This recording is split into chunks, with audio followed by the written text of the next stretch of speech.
Bismillahirrahmanirrahim. Assalamualaikum warahmatullahi wabarakatuh. Jumpa lagi di channel No Chemistry. No Live masih bersama guru kimia kesayangan Anda, Hanifah Jawas.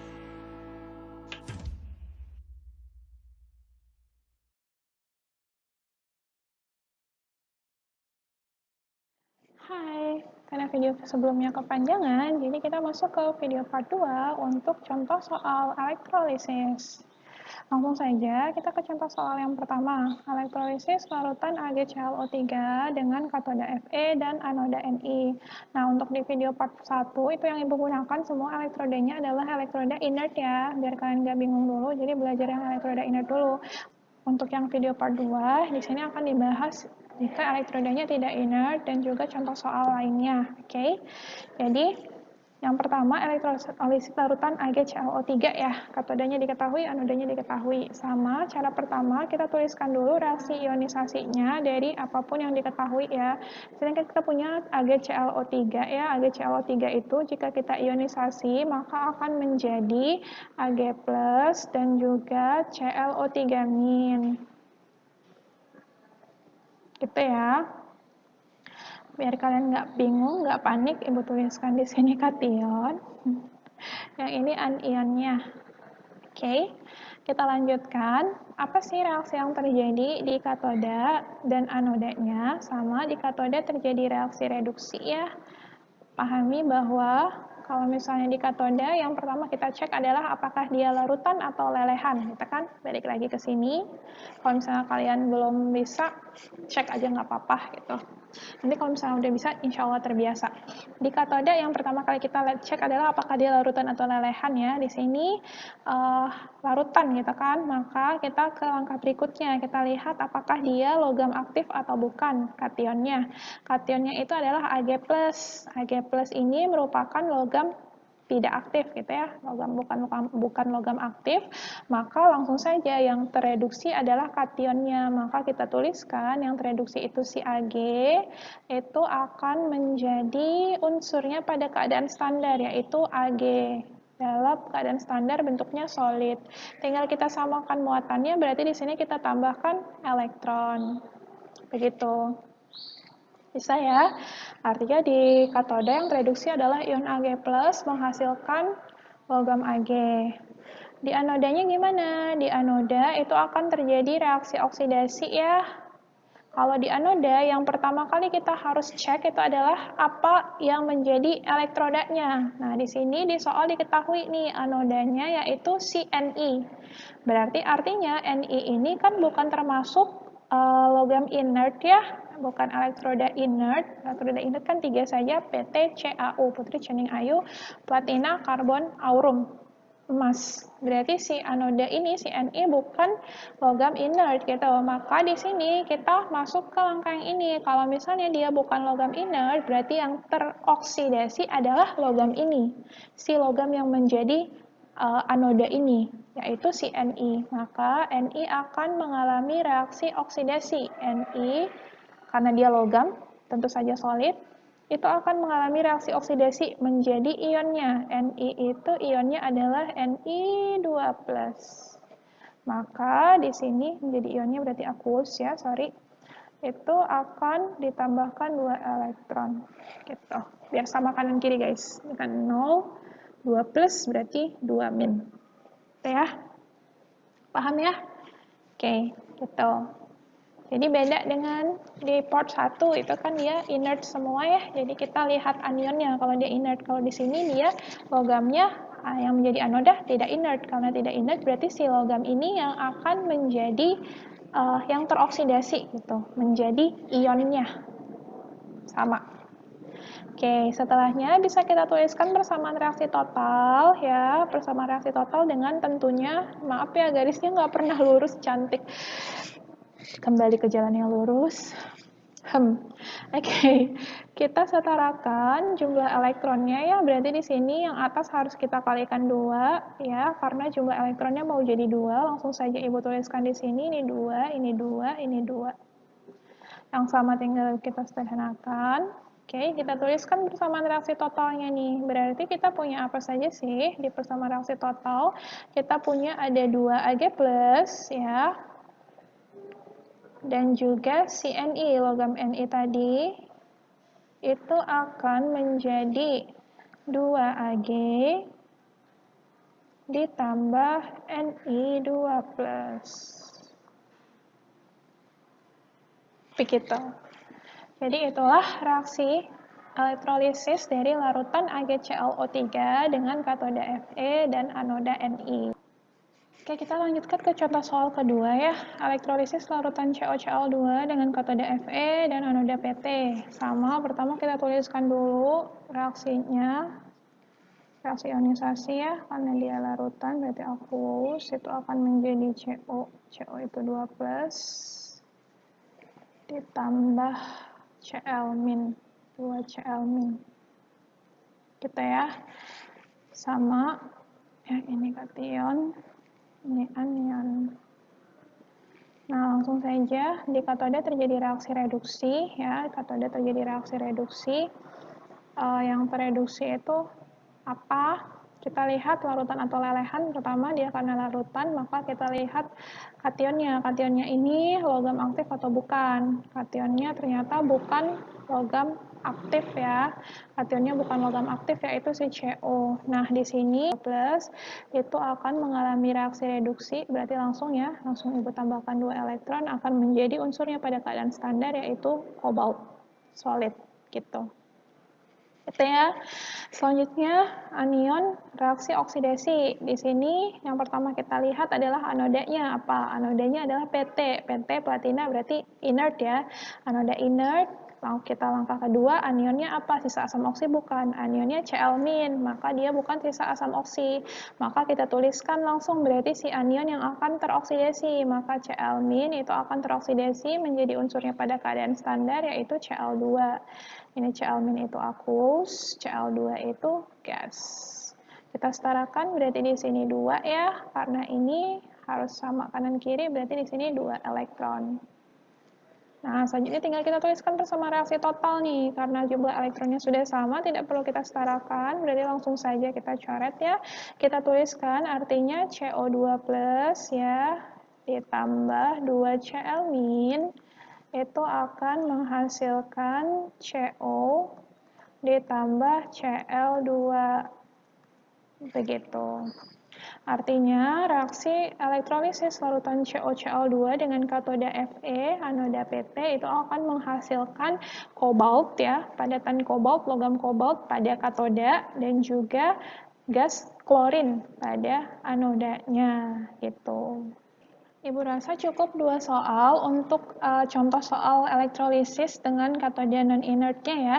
Nanti kalian bisa banyak latihan lagi. Intinya jika kalian ragu, balikkan lagi ke deret voltanya gitu. Oke, kita masuk ke contoh soal berikutnya ya. Ibu punya contoh soal ABC di sini, biar kalian latihan sedikit dengan soal ABC. Perhatikan sel elektrolisis berikut ya. Di sini elektrolisis ada di sini diketahui. Ini ya, karbon yang digunakan sebagai elektrodanya, larutannya adalah BaOH 2 kali. Apakah reaksi yang terjadi di katoda? Tanya gitu. Nah, ini kan cuma ditanya reaksi di katoda, berarti kita langsung aja ya. Pertama sama buat dulu reaksi ionisasinya ya, BaOH 2 kali, karena dia larutan berarti aqueous ya, itu akan menghasilkan terionisasi menjadi Ba2+, dan juga 2OH- ya. Nah, bisa sama, kalau misalnya masih belum bisa, ini kation, yang ini anionnya. Oke, yang ditanya adalah reaksi di katoda. Katoda terjadi reaksi reduksi. Yang akan mendekat ke katoda adalah kation, berarti si Ba2+.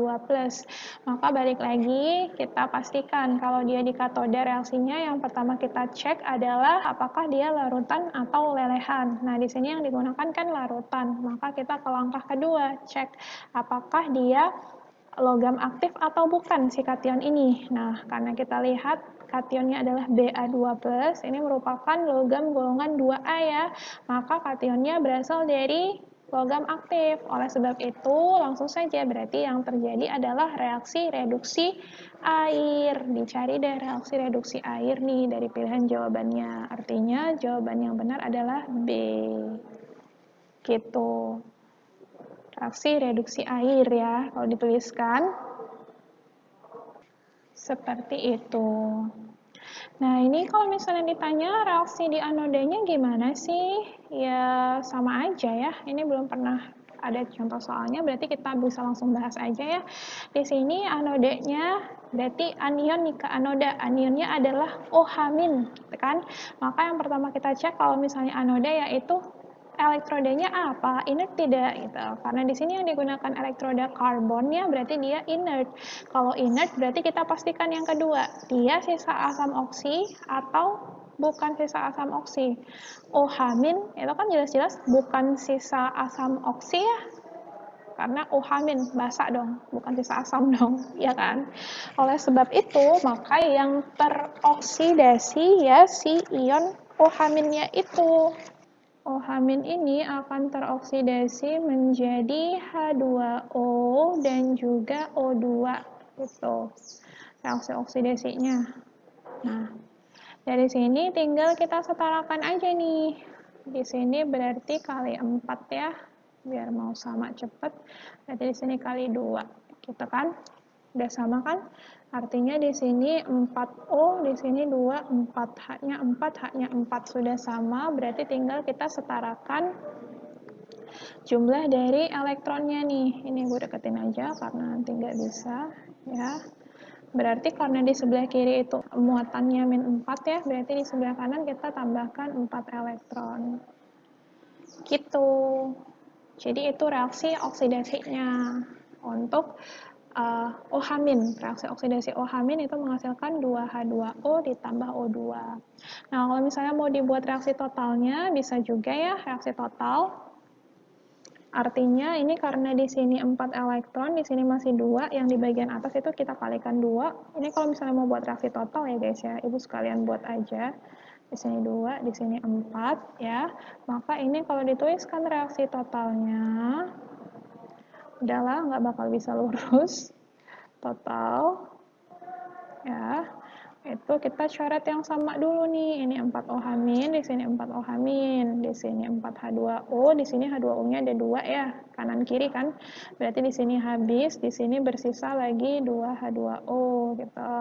4 elektronnya habis, sudah berarti udah tinggal kita turunkan. Di sebelah kiri itu ada 2H2O. Ya, habis tidak ada lagi. Di sebelah kanan itu ada 2H2 dan juga O2. Siap, Bos. Jadi gitu reaksinya. Kalau disuruh menuliskan reaksi total dari elektrolisis larutan BaOH2 kali dengan elektroda grafit. Ya, di soal ini. Tapi di soal ini yang ditanya hanya reaksi di katode saja gitu. Tapi kalau reaksi totalnya seperti ini. Artinya, reaksi elektrolisis itu akan menghasilkan gas hidrogen dan juga gas oksigen. Begitu. Oke, kita lanjut ke soal terakhir di video part 2 ini ya. Ini ada gambar, 4 gambar sel elektrolisis ya. Diagram sel elektrolisis ditanyakan manakah sel elektrolisis yang akan menghasilkan gas pada anoda. Nah, kalau soalnya seperti ini, ya udah berarti kalian harus coba satu persatu dari soalnya. Gitu ya. Kita coba dari yang pertama ya, NaCl. Ya, berarti kan yang pertama untuk sel elektrolisis pertama itu larutan NaCl dengan elektroda karbon gitu ya. NaCl aqueous dengan elektroda karbon. Nah, langsung saja kita tuliskan NaCl itu terionisasi menjadi Na+ dan juga Cl-. Gitu kan? Reaksinya gimana sih? Kan yang ditanya itu anoda, berarti kita nggak usah ribet-ribet ya, kita buat anoda aja, katodenya kita skip dulu nih biar cepet, karena ini soal ABC. anoda reaksinya reaksi oksidasi ya, maka di sini yang terjadi apa sih? Si Cl-, elektroda karbon, langsung aja elektrodanya itu elektroda inert ya, elektroda inert berarti dia bukan sisa asam oksi nih, bukan sisa asam oksi, maka yang teroksidasi adalah ion tersebut ya, anion tersebut, maka akan menghasilkan unsurnya pada keadaan standar, yaitu Cl2. Tinggal disamakan di sini tambah 2 elektron. Artinya di sini untuk yang pertama, untuk yang sel elektrolisis pertama akan menghasilkan gas karena di sini dihasilkan gas Cl2, gas klor gitu. Maka yang pertama benar. Gitu. Oke, kita ke yang kedua ya. Yang kedua itu katanya CuSO4 larutan juga dengan elektroda Cu. Langsung saja kita buat CuSO4 itu jika diionisasi akan menjadi Cu2+ dan juga SO4 2-, ya kan? Nah, di sini di anoda terjadi reaksi oksidasi ya. Di anoda terjadi reaksi oksidasi, apa sih? Kita pastikan elektrodanya. Elektrodanya ternyata Cu. Cu itu tidak inert, berarti yang teroksidasi itu adalah si logamnya. Si logamnya yaitu si Cu. Maka di sini Cu itu akan teroksidasi menjadi ionnya yaitu Cu2+. Ini aqueous tambah 2 elektron. Maka yang ini itu dihasilkan di anoda bukan dalam bentuk gas karena dia menjadi ion Cu2+. Maka yang nomor 2 salah gitu. Nah, dari sini aja sebenarnya kita udah bisa langsung ambil kesimpulan loh. Kesimpulannya apa sih? Di sini elektrodanya karbon ya. Elektroda karbon berarti dia inert. Yang di sini elektroda Cu, elektroda non-inert. Yang berasal dari elektroda inert itu dia kemungkinannya akan menghasilkan gas nih. Tergantung lagi dari ionnya. Nanti kalau misalnya kalian mau pastikan berarti tinggal lihat belakangnya aja, BaOH 2 kali itu berarti OH- ya. OH- yang tadi kita bahas itu akan menghasilkan gas O2. Di sini dihasilkan gas O2 gitu. Sedangkan yang ini Ag dari elektroda aja udah Ag gitu. Ag itu berarti elektroda non-inert ya. Kalau gitu berarti yang teroksidasi pasti si logam Ag-nya nanti akan menghasilkan ion Ag lagi dalam larutan gitu. Jadi udah pasti kalau begini udah bisa kalian lihat bedanya gitu. Kecuali semuanya dia menggunakan elektroda inert, tapi ini elektroda inert, elektroda non-inert gitu. Jadi udah bisa kelihatan yang non-inert ya, logam yang menggunakan elektroda non-inert itu dia akan menghasilkan ion-ion seperti ini nih.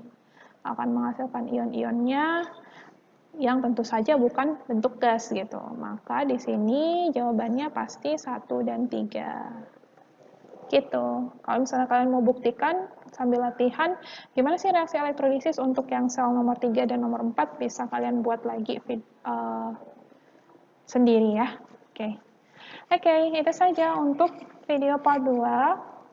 Sekian video kali ini, semoga apa yang disampaikan pada video ini bisa bermanfaat untuk kalian dan juga bermanfaat untuk ibu sebagai pembuat. Tetap semangat belajar, kita jumpa lagi pada video berikutnya. Wassalamualaikum warahmatullahi wabarakatuh.